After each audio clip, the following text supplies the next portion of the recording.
धिया हमर छथि सूर्य सन करी तहु जमाई गे माई चंद्रमुखी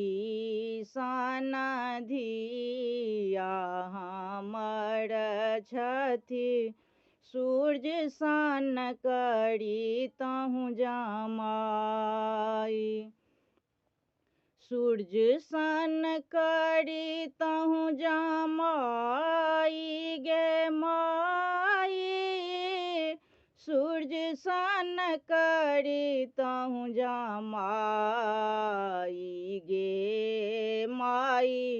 मन के मनोरथ दैबो ने बुझलानी भय गेल तपसी भिखारी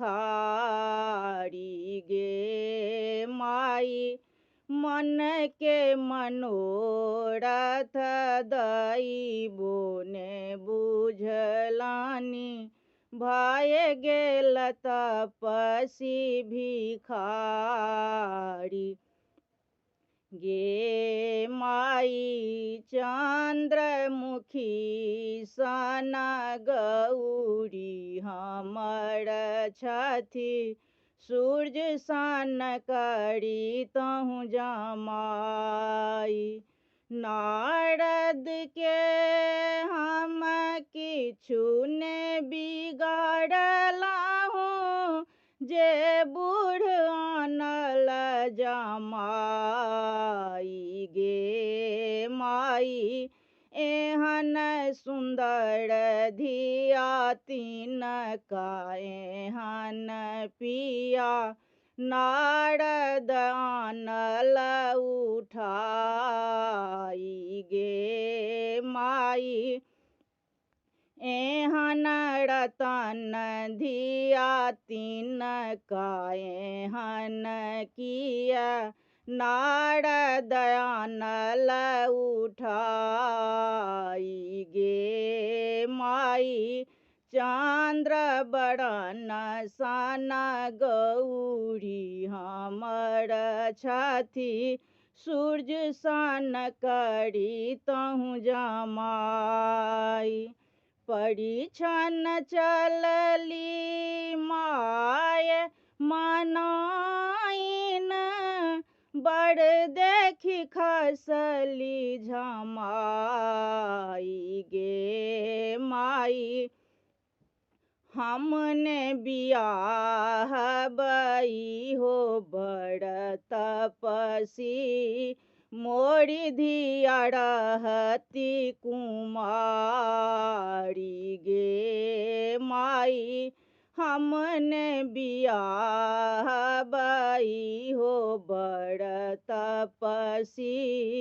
मोरी धिया रहती कुमारी गे माई चंद्रमुखी सन धिया हमर छथि सूर्य सन करी तहु जमाई कहथिन गौरी सुनु है सदा शिव सुंदर रूप देखाऊ गे माई देखी जुड़ाए तमाए मनाइन देखत नगर समाज गे माई